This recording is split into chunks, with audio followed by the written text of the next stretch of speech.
Selamat pagi Bapak dan Ibu kelas dewasa wanita dan pria, juga kelas dewasa senior. Senang bisa bertemu dan juga belajar bersama-sama. Kita akan belajar pelajaran ke-8 dengan judul Menghidupi Gaya Hidup Mengampuni. Ayat hafalan dari Yakobus pasal 5 ayat 16. Saya akan bacakan Yakobus 5 ayat 16. Karena itu hendaklah kamu saling mengaku dosamu dan saling mendoakan supaya kamu sembuh. Doa orang yang benar bila dengan yakin didoakan sangat besar kuasanya. Itu adalah ayat hafalannya. Kemudian pembacaan Alkitabnya di dalam 2 Korintus pasal 2 ayat 5 sampai dengan ayat yang ke-11. Saya akan bacakan. Judul perikopnya adalah harus diampuni orang yang bersalah. 2 Korintus pasal 2 ayat 5 sampai dengan 11. Ayat 5, tetapi jika ada orang yang menyebabkan kesedihan, maka bukan hatiku yang disedihkannya, melainkan hati kamu sekalian, atau sekurang-kurangnya supaya jangan aku melebih-lebihkan hati beberapa orang di antara kamu. Bagi orang yang demikian sudahlah cukup teguran dari sebagian besar dari kamu, sehingga kamu sebaliknya harus mengampuni dan menghibur dia, supaya ia jangan binasa oleh kesedihan yang terlampau berat. Sebab itu aku menasihatkan kamu supaya kamu sungguh-sungguh mengasihi dia. Sebab justru itulah maksudnya aku menulis surat kepada kamu, yaitu untuk menguji kamu apakah kamu taat dalam segala sesuatu. Ayat yang ke-10, sebab barang siapa yang kamu ampuni kesalahannya, aku mengampuninya juga. Sebab jika aku mengampuni, seandainya ada yang harus kuampuni, maka hal itu kubuat oleh karena kamu di hadapan Kristus. Supaya iblis jangan beroleh keuntungan atas kita, sebab kita tahu apa maksudnya. Tujuan pelajaran ini adalah yang pertama, agar kita mengetahui pengalaman Paulus yang menyakitkan dan kemampuannya mengampuni menjadi dasar ajaran untuk mengampuni orang lain. Rasul Paulus berpengalaman karena sering disakiti. Dia difitnah, kemudian dipukuli, bahkan dijebloskan ke dalam penjara. Kemudian yang tujuan kedua adalah agar kita terinspirasi, diberi contoh oleh Rasul Paulus dalam kemampuannya mengampuni orang lain. Nah, di dalam Roma pasal 10 ayat 1, Rasul Paulus berkata, saudara-saudara, keinginan hatiku dan doaku kepada Tuhan ialah supaya mereka diselamatkan. Walaupun dia pernah disakiti, tetapi dia rindu banyak orang diselamatkan. Dan yang ketiga, agar kita dapat membuat pernyataan kesediaan untuk mengampuni sebagai gaya hidup. Di dalam 1 Korintus pasal 13 ayat 3b, tetapi jika aku tidak mempunyai kasih, sedikit pun tidak ada faedahnya bagiku. Jadi ada unsur kasih ketika Rasul Paulus memberitahukan kepada kita untuk kita belajar membuat pernyataan kesediaan untuk mengampuni sebagai gaya hidup. Sebelum belajar lebih lanjut, mari kita berdoa terlebih dahulu. Tuhan Yesus yang baik, terima kasih pagi ini kami boleh berkumpul bersama di dalam kelas masing-masing, dan kami percaya Tuhan akan menolong kami memberikan pengertian melalui pelajaran pagi hari ini. Terpujilah namamu, ampunkan dosa kami, dalam nama Yesus kami berdoa, amin. Bapak, Ibu, dan Saudara, zaman sekarang ada banyak istilah yang menambahkan kata gaya atau model. Gaya hidup itu bermacam-macam, ya. Gaya hidup orang itu bermacam-macam. Entah itu orang yang ada di kota besar maupun di kota kecil ataupun di desa, bahkan di kampung. Jika di kota besar, orang banyak mengenal dengan gaya hidup glamor ya. Hidup glamor itu gaya hidup serba mewah, pakaiannya mewah, ya, perhiasannya juga mewah, sepatunya branded ya, bermerek semuanya. Kemudian gaya hidup sosialita. Gaya hidup ini adalah model yang memamerkan dengan sengaja kekayaan ataupun pakaian ataupun cara-cara dia berbicara dan sebagainya ya. Kebanyakan dia mencari teman-teman yang selevel dengan dia, sederajat dengan dia ya, kekayaannya. Nah, kemudian ada orang yang punya hidup sederhana, ya, gaya hidupnya sederhana, seadanya, apa adanya ya dia lakukan seperti itu. Ya. Nah, pelajaran ke-8 ini kita dikenalkan dengan istilah yang menarik, yaitu gaya hidup mengampuni.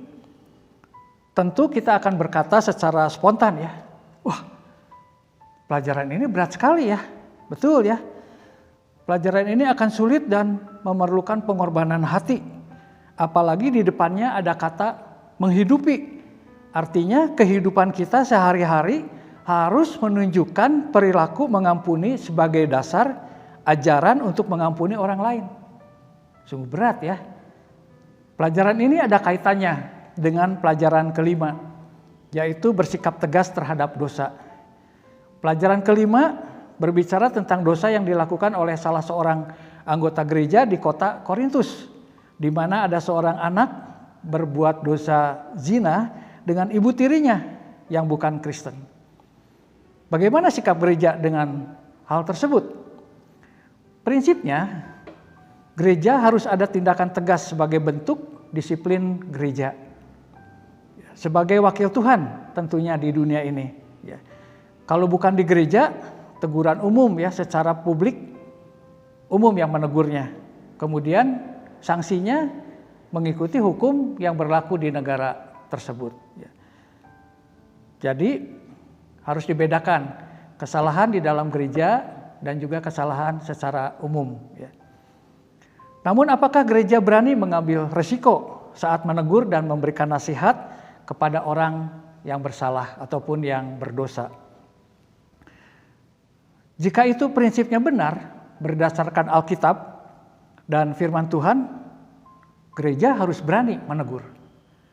Namun jika orang itu tidak mau menegur ataupun ketika dia menerima teguran ataupun nasihat, maka pihak gereja berpedoman apa yang ditulis di dalam Alkitab. Tertulis di dalam Matius pasal 18 ya. Di situ ada ayat 15 dan ayat 16 ya. Kemudian kalau kita melihat di ayat ke-17 ya, jika ia tidak mau mendengarkan mereka ya, mereka itu adalah pendeta gembala sidang misalnya, majelis ataupun diakon ataupun penatua gereja, sampaikanlah soalnya kepada jemaat. Dan jika ia tidak mau juga mendengarkan jemaat, pandanglah dia sebagai seorang yang tidak mengenal Allah atau seorang pemungut cukai. Ini keras sekali ya Alkitab ya. Puji Tuhan, di gereja kita belum ada prosesnya dengan peneguran seperti ini ya, melalui ayat-ayat tersebut. Namun jika ada, kita akan mendoakannya dan berharap ada pemulihan untuk saudara tersebut ya, dan mendapatkan kasih dari Yesus. Bapak Ibu Saudara, pelajaran ke-8 ini cukup berat untuk dapat kita lakukan. Namun dengan pertolongan dan karunia serta kemurahan Tuhan Yesus, kita dapat melaksanakan hal ini. Istilah menghidupi gaya hidup mengampuni seolah kita baru mendengar ya. Juga mungkin belum pernah terjadi di dalam hidup kita. Karena menghidupi gaya hidup mengampuni ini luar biasa sekali. Walaupun kita pernah atau sering memaafkan ataupun sering mengampuni orang yang bersalah kepada kita, tetapi istilah ini masih jauh ya dengan istilah menghidupi. Karena kalau ada istilah menghidupi berarti kehidupan kita ini harus betul-betul dengan ajaran Kristus yang murni. Ada dua hal pengampunan yang dapat kita pelajari. Yang pertama adalah tujuan pengampunan bagi orang yang diampuni sesuai dengan 2 Korintus pasal 2 ayat 7b. Supaya ia jangan binasa oleh kesedihan yang terlampau berat. Jika seseorang sudah sungguh-sungguh menyesal dan bertobat, tidak boleh dibuat putus asa, apalagi meninggalkan gereja. Tujuan disiplin gereja adalah untuk menyembuhkan. Hukuman yang dijatuhkan atas seseorang yang tidak mau bertobat hanya bersifat sementara dengan maksud untuk menjaga jemaat atau gereja tidak tersangkut di dalam dosa-dosanya orang tersebut. Ayat 8 seolah mempersulit kita, namun ini adalah firman Tuhan ya. Saya bacakan ayat 8. Sebab itu aku menasihatkan kamu supaya kamu sungguh-sungguh mengasihi dia. Ayat 8 ada kata sungguh-sungguh. Ini menegaskan orang ini dapat diterima oleh jemaat sebagai saudara kita yang telah dipulihkan hubungannya di dalam persekutuan Kristen. Dalam hal ini merupakan pembuktian kepada umum tentang penerimaan kembali orang itu. Kata sungguh-sungguh merupakan sebuah ajakan ataupun sebuah himbauan agar ketika gereja menegur, kesungguhan hati harus dipentingkan.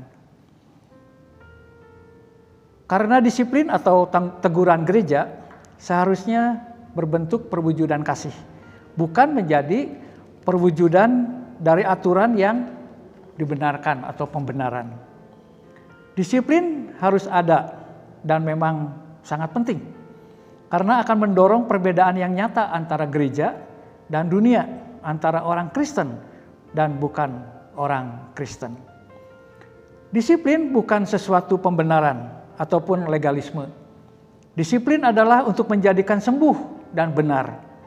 Ini diartikan sebagai manifestasi atau perwujudan dari kasih, dan legalisme adalah bertolak belakang dengan kasih. Jadi jika ada orang yang bersalah, mari kita mau belajar menegurnya dengan kasih. Agar orang itu dapat berkumpul dengan saudara-saudaranya di gereja dan di kemudian hari dapat bersama-sama melayani kembali di gereja. Kemudian hal yang kedua, tujuan pengampunan bagi orang-orang yang mengampuni.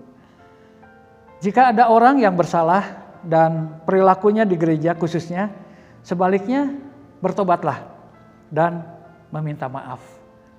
Paulus menegaskan bahwa pertemanannya dengan orang yang berdosa itu selesai. Ya. Ini sejauh mengenai dirinya secara pribadi. Jadi kalau ada orang yang bersalah dengan Rasul Paulus, kemudian orang itu minta maaf sebagai pertemanan, selesai. Ya. Tetapi ayat ke-10 berkata, sebab barang siapa yang kamu ampuni kesalahannya, aku mengampuni juga.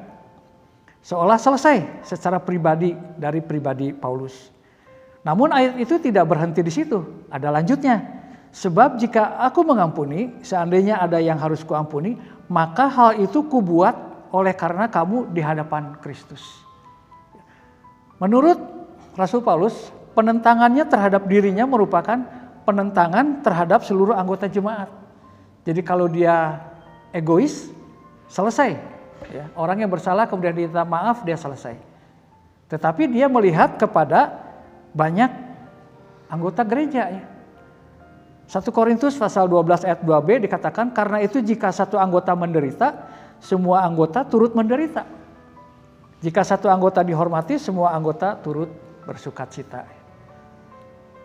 Jika Rasul Paulus egois, maka harus diselesaikan. Ya, ayat 11. Ya, ayat 11 ini luar biasa ini. Katanya di ayat 11 dikatakan supaya iblis jangan beroleh keuntungan atas kita sebab kita tahu apa maksudnya. Ya.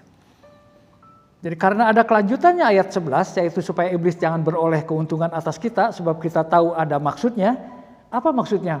Maksud iblis adalah memecah belah dan senang bila banyak orang jatuh ke dalam dosa. Rasul Paulus sadar benar jika dirinya egois.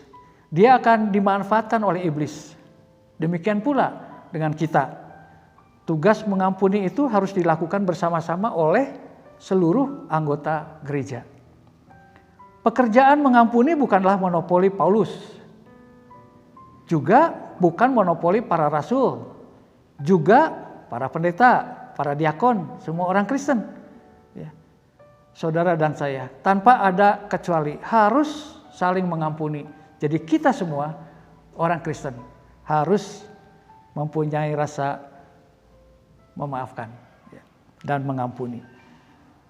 Ada kata saling. Saling ini adalah saling mengaku dosa, saling mendoakan. Jadi kedua-duanya harus berinteraksi. Kata saling adalah kedua-duanya, saudara dan saya bersalah, mohon pengampunan dari Allah, dan Allah mengampuni. Jadi peranan kedua belah pihak harus nyata ada. Terlihat dan dapat dipertanggungjawabkan. Baik yang mohon pengampunan maupun yang mengampuni. Saya bersalah, saya minta mohon pengampunan kepada Tuhan, dan Tuhan beraksi, Tuhan mengampuni. Saya bersalah kepada Mr. B. Mr. B juga harus memaafkan saya. Jadi ada saling, kedua belah pihak harus ada aksinya. Kalau kita melihat di dalam buku pelajaran, ya, gereja itu sah jika mengampuni orang yang bersalah, karena itu dibenarkan. Ya. Di dalam ayat ke-10 ada kata di hadapan Kristus. Ya, ayat ke-10 ada kata di hadapan Kristus. Ini artinya tindakan gereja untuk mengampuni itu sama dengan juga sah. Karena ketika mengampuni, gereja bertindak sebagai wakil Kristus atau bertindak bersama Tuhan sebagai saksi. Di dalam Yohanes pasal 20 ayat 23, jikalau kamu mengampuni dosa orang, dosanya diampuni. Dan jikalau kamu menyatakan dosa orang tetap ada, dosanya tetap ada. Jadi pada prinsipnya, menghidupi gaya hidup mengampuni ini harus ada di dalam kehidupan kita. Ada keuntungan berkat bagi yang diampuni dan berkat rohani bagi orang yang mengampuni. Ada banyak hal yang menarik dari pelajaran ke-8 ini. Namun akan panjang sekali dan waktunya tidak cukup untuk kita berdiskusi. Nah, saudara, Bapak, Ibu boleh berdiskusi di kelasnya masing-masing dan juga boleh membahasnya. Terima kasih, Tuhan Yesus memberkati kita semua. Mari kita berdoa. Tuhan Yesus, terima kasih untuk pelajaran hari ini. Tolong Tuhan agar kami dibuat mengerti dan kami boleh menjalankan kehidupan kami dengan gaya hidup mengampuni sesama. Terpujilah nama-Mu, ampunkan salah dosa kami, di dalam nama Yesus Kristus kami berdoa dan mengucap syukur. Amin.